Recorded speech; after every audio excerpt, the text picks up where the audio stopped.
future is the campaign slogan for this year's World Environment Day. We'll discuss how global warming is impacting ecosystems and efforts to reverse the damage. Hello, I'm Arnold Naidu, and this is The Heat.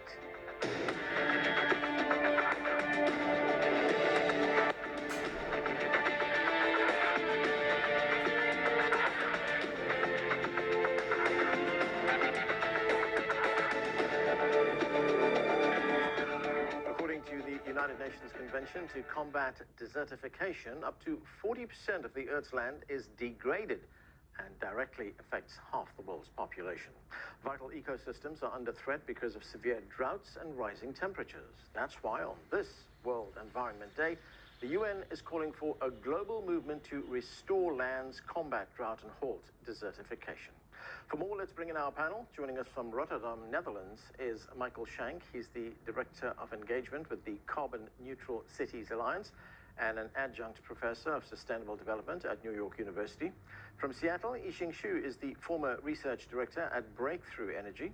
Also with us from Boise, Idaho, Jen Pierce is a professor with the Department of Geoscience at Boise State University. And Michael K. Dorsey is the director and chair of the Rob and Melani Walton Sustainable Solutions Service at Arizona State University. He joins us from Phoenix. Thank you, everyone, for being with us. Michael Dorsey, let me start with you. World Environment Day is being marked on June 5th. The focus is on land. And those were some alarming figures that I mentioned there in the introduction. 40% of land is degraded, affecting half the world's population. And you add to that, of course, what climate scientists are telling us, and that is temperatures are rising, droughts will be more frequent. How big a crisis are the world's lands facing right now? We're in a catastrophic crisis. It's a crisis that really is unprecedented in human history and almost planetary history. The last decade is the hottest it's been in over 125,000 years. We've seen more than 2 million tons of, or rather, it's carbon pollution, rather, is at its highest that it's been in over 2 million years. We've lost a staggering amount of ice at the poles of the planet. We're losing about 1.2 trillion tons of ice a year because of carbon pollution and because of the unprecedented warming that we're seeing. And that 1.2 trillion tons of ice a year is hard to put our minds around. But if you divided that across the planet's population, that's like having 14 tons, 1 ton each of ice in one's home, per every individual on Earth. So the warming we're seeing is unprecedented, and it's creating planetary problems of an unprecedented historic scale. Right, and Michael Dorsey, talking about recovery, we are degrading land at faster and faster rates, as these studies have pointed out. But there's one study, actually, which tells us that it could take up to 1,000 years to recover just 3 inches of topsoil in some parts of the planet. Can we still recover? Just as much as we're facing these unprecedented climate and really environmental challenges, there is hope on the horizon. We've seen now 2 consecutive years, last year and the year before last, 23 and 21, where we've seen the overall investments in renewable energy outpace those in fossil fuels, which we know are driving the climate crisis and the other crises that we face in terms of land loss, in terms of biodiversity loss, and many other crises. So there is an upside that we can get out ahead of this, but we've got to invest in the good stuff, renewable energy, healthy technologies, clean technologies, at much faster paces. They've got to accelerate, and they are, thankfully. Yixing, China has restored more than 6 million hectares of land. It's part of a massive drive. It's called the Shanshui Initiative. It's part of the drive to restore up to 10 million hectares by 2030. How is China doing this, and what can you tell us about this project? Yeah, absolutely. Just as you said, this project has done over 6.7 million hectares of land, aiming for 10 million by 2030. So this initiative focuses on restoring forests, grassland, wetland, and desert to enhance biodiversity and combat climate change.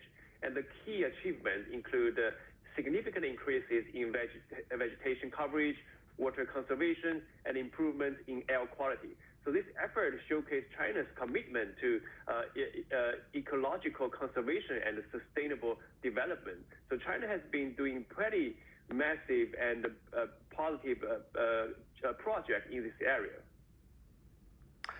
Jen Pierce, welcome to the show. Great to have you with us. Now, as the Earth heats up, weather events are becoming more and more extreme, and we're hearing about that all the time. The United States, for instance, has experienced a record number of tornadoes this spring in the Midwest and the Central Plateau states.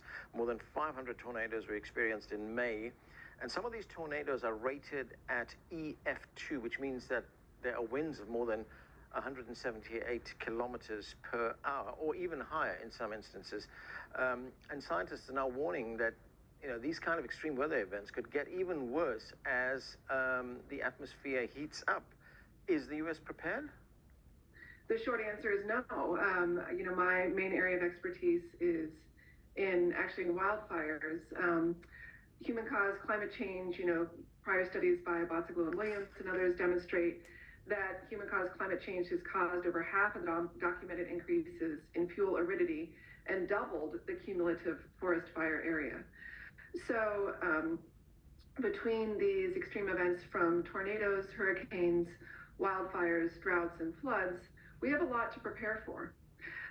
What I would say is I think that it's increasingly important to focus on what we can do and not on the magnitudes of the disasters. I do a lot of outreach to K-12 communities and schools, and so people know it's bad, even if they don't want to admit it. So focusing on what we can do, how we can better prepare our homes, for example, to increased risks from forest fires, and prepare our communities so that they are more resilient to adapt to these changes. Right, you mentioned... So we are making steps, but we sure have a long way to go.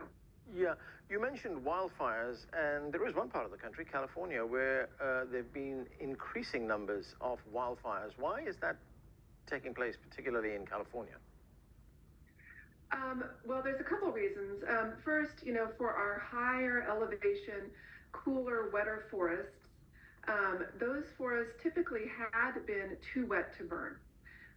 Now, of course, that has changed, and I always have on my climate scarf to remind people of why that is. So warmer, drier temperatures are driving large fires in these high elevation environments. But it's more complicated than that. We have also seen the increase in these catastrophic urban fires that devastate the built community and, of course, have tragically killed many people in places like Paradise, California. So those fires are driven by fuels in the built environment and can be started by a variety of mechanisms. Finally, in our lower elevation areas, rangelands, sagebrush steppe habitats, there we are seeing increased fuel loads due to invasive grasses. So there's really not a one-size-fits-all for what is driving these fires, but they certainly are increasing in a variety of ecosystems, including the urban environment. Michael Shank, looking at the current climate situation, this is how the UN's chief on the Framework Convention on Climate Change, Simon Steele, this is how he describes it. Let's watch. We're now heading for around 2.7 degrees. This is still ruinously high, and there's a long and steep road ahead of us to get to our shared goal of 1.5 this century. But we should be energized that we are approaching a halfway point. It's clear that the second half of humanity's climate journey will be even harder, and climate action will need to move at a much, much faster rate. So, Michael Shank, as we are marking this World Environment Day, there are delegates from 198 countries meeting in the German city of Bonn right now to prepare for the UN Climate Change Conference, COP29, which takes place later this year. What are the goals of COP29, and realistically, what do you think can be achieved? Simon's right. It's ruinously high, but he is energized and we are energized. I'll illuminate a few things that are being discussed at Bonn that are energizing me and are energizing our cities. So cities are more involved than ever before because the UN has rolled out a CHAMP process, and that stands for Coalition for High Ambition Multi-Level Partnerships. I mentioned it on a previous show here, and that's involving subnationals like our cities all around the world. And so they're at Bonn talking about how they're leading in many spaces, ratcheting down fossil fuels, ratcheting up renewables, leading in the food space, consumption-based emissions, etc., circular economy, leading in equity and justice. So all of these areas are being discussed at Bonn in the mitigation space. Now, in the adaptation space, as you can imagine, many of our coastal cities are seeing the most impacts, often disproportionately from climate change. And so loss and damage is being discussed, and climate finance is being discussed, and rich countries are being asked to pay for what they've polluted in their historical emissions, which U.S., my country, needs to do more. Certainly in that space, they've only put down $17 million for loss and damage. They need to put down closer to $2 trillion to pay for all the damages they've caused historically. So that's what's being discussed at Bonn, and I'm just thankful that our cities are more involved than ever before because they're really leading in these spaces. Jen Pierce, I want to get your thoughts on those figures that the UN chief mentioned there. Simon Steele says, we are currently at 2.7 degrees. The goal is 1.5. And, you know, I've posed this question before. Are we rapidly getting to the point of no return right now, where it's going to be very difficult to recover? Well, actually, I don't think that even thinking about the point of no return is productive, because when people are faced with that sort of a question, you know, oh, there's no chance, for example, that your favorite soccer team can win, then they don't do anything. So what I prefer to do is actually just think about all the actions we can and are taking. For example, my research group is working on solutions in the soil. How can our soils store more carbon? And how can we reward our agricultural producers for doing so? The rapid production of wind in many different nations, and the lowering of the price of renewable energy, I feel is very optimistic. So I think that rather than thinking about a point of no return, I think this does mean we all need to double down and do even more than we're currently doing to address the climate crisis. Right. Michael Dorsey, you know, a moment ago you were saying hope is on the horizon. Well, here's some hope here. There've been quite a bit of success in the transition away from fossil fuels to renewable energy. There was the EMBER report, which came out about a week ago, which says renewables have reduced our dependence on fossil fuels by an additional 2%. The goal, of course, is to get to zero, and they hope to get to that goal in about a decade. But how can nations now build on that? So countries are building on this. This is a process that's underway. You know, as I said, we've had now 2 years, last year and the year before, where we've seen over $1 trillion invested in renewable energy worldwide. We've also had, and this is also historic and you know, historic for humanity, we've had the first 2 years, last year and 22, where we've seen the renewable investments outpace investments in fossil fuels. We've now have some leading fossil fuel energy companies that are beginning to invest in renewable energy and the related infrastructures in terms of storage and batteries and charging and so forth. So many countries and companies are on a path. We've got to accelerate that path and make it grow and grow. And the target trajectory for this year actually is we will probably just miss the $2 trillion mark in overall investments in renewable energy, just coming in about $1.75 trillion overall. We'll see if we inch a little bit towards that $2 trillion mark next year, which is most likely to happen. Yixing, of course, China has made enormous strides in renewable energy. It's now a world leader in things like wind technology, solar technology, as well as electric vehicles. It's also emerging as a leader in something that Michael Dorsey spoke about a moment ago, and that is the storage of energy. What can you tell us about China's efforts? So China is advancing very rapidly in both renewable energy and energy storage. So by the end of March this year, China has installed 35 gigawatts of new energy storage devices. This is 2 times more comparing to the previous year. So it's really fast development. And the government policies and investment in technologies like lithium ion and compressed air are quite pivotal. And energy storage is essential for integrating intermittent renewable energy resources like wind and solar into the grid and ensuring the stability and efficiency of those renewable energy resources. And China's focus on this sector is set to make it a global leader in energy storage. And China's energy storage sector is not only meeting the demand for domestic market, but also supplying the world with a very high quality and cheap, low-cost energy storage equipment to help other countries to stabilize their grid as their renewable energy percentage grows.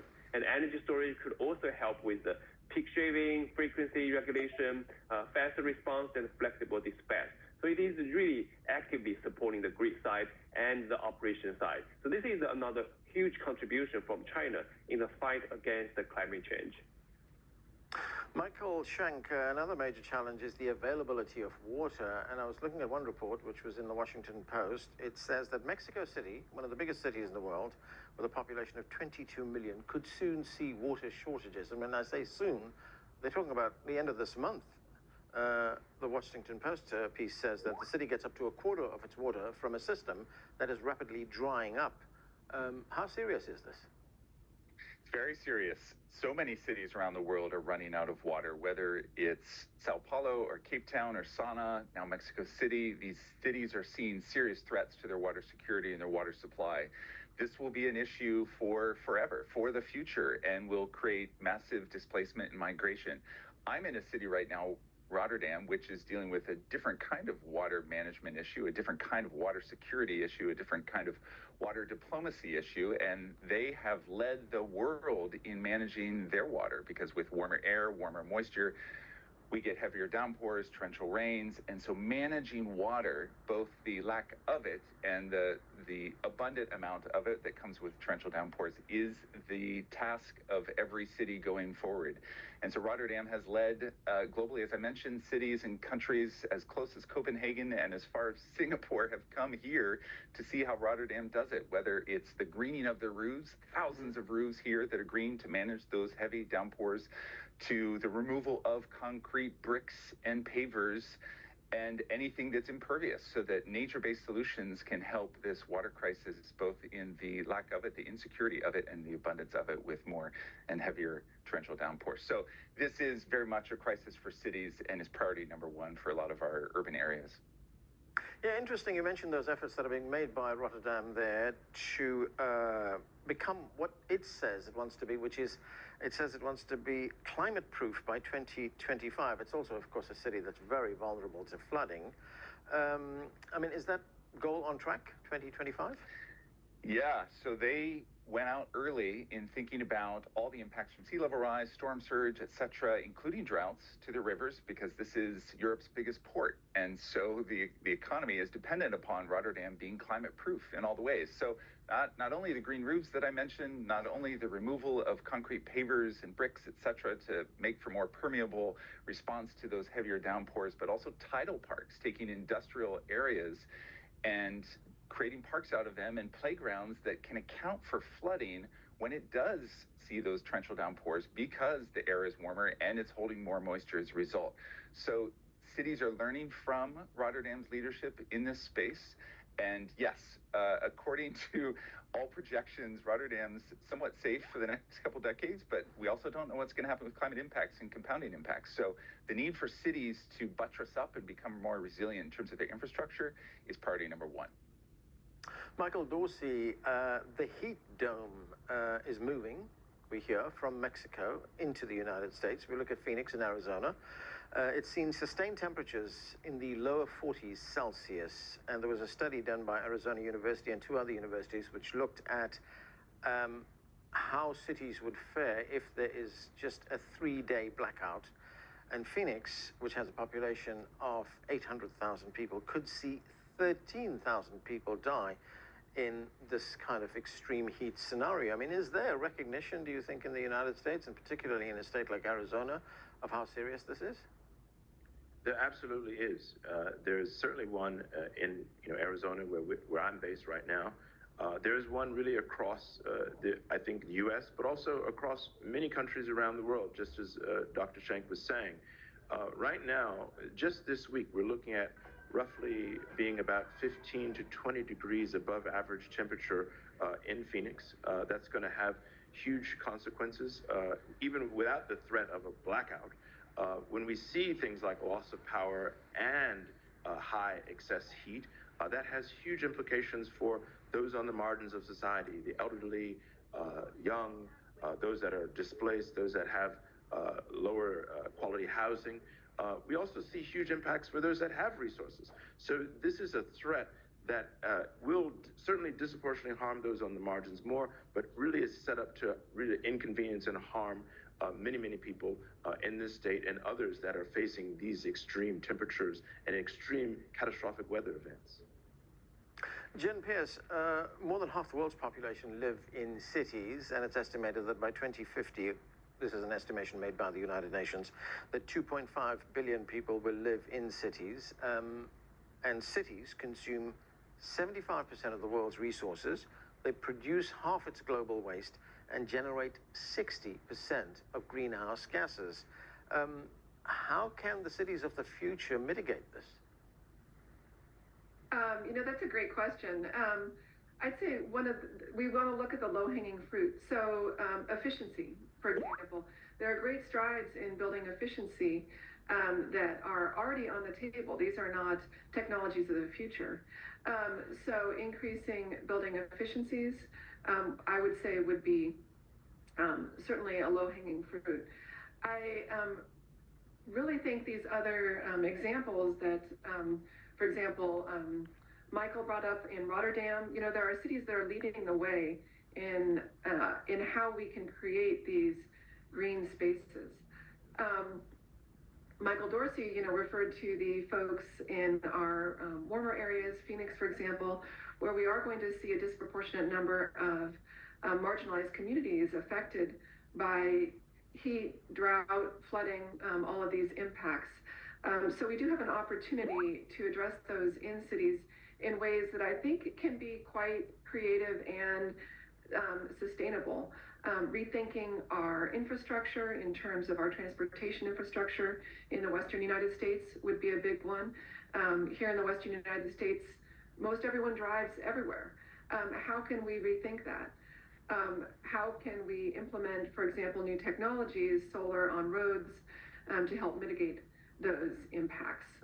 So we do have a long way to go. Of course, there are birth rates are falling in many of our industrialized countries, so that provides a whole another unique view of this of the future. So. Yixing, last year, 2023, China experienced record-breaking heat. In fact, Beijing saw temperatures above 35 degrees Celsius for 27 consecutive days. There was also very heavy rainfall in northeastern China. I mean, what are expectations for this year, and how is China preparing for it? Given these trends, the government has prioritized proactive measures to mitigate the impact of this type of extreme weather events. And one key aspect of the response involves the bolstering infrastructure resilience to withstand heat waves and floods. This includes improving urban planning to enhance drainage systems and constructing flood barriers to minimize the risk of this type of extreme events, especially in vulnerable areas. So moreover, the government is investing in advanced meteorological forecasting and early warning systems to provide timely alerts to citizens and authorities. Furthermore, public awareness campaigns and community engagement initiatives play a crucial role in enhancing resilience to extreme weather events, and also collaboration with various stakeholders, including local authorities, the scientific institutions, and community organizations is also essential for effective disaster risk management. So in summary, the expectation for this summer in China are centered around addressing the challenges posed by record-breaking heat and other type of extreme weather events. And the government response is involving comprehensive strategies, including making the infrastructure stronger and educate the public and also collaboration across the board.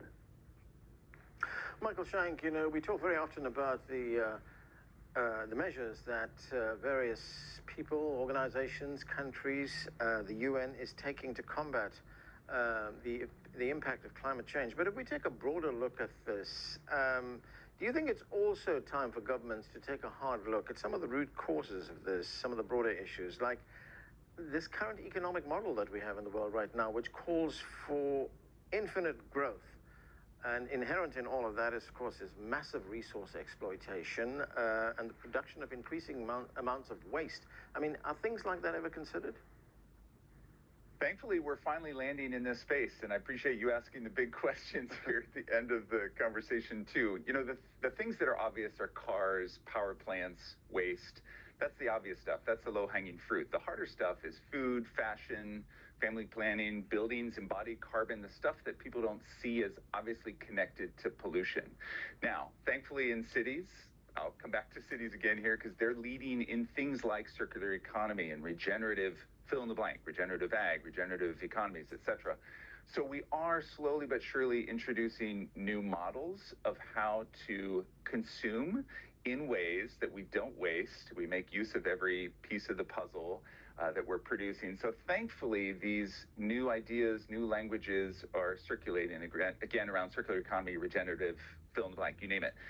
But if folks want to help out this week on World Environment Day, do get involved with your city. Do think about what you're eating, what you're wearing, what you're heating with, how you're moving, and help your city in those spaces. Because again, cities are leading. They are pledging to be carbon neutral by 2025 or net zero by 2030, or they're decarbonizing their buildings by 2030. Your city is most likely, wherever you're watching this, doing some incredible stuff, and they do need your help on World Environment Day and beyond. So there's a lot to do. And Anand, I appreciate you bringing up different models, different economic models, because the current one isn't sustainable. Okay, and that is where we are going to have to leave it. Thank you to all of you for being with us. And that is it for this edition of The Heat. I'm Anand Naidu in Washington, D.C.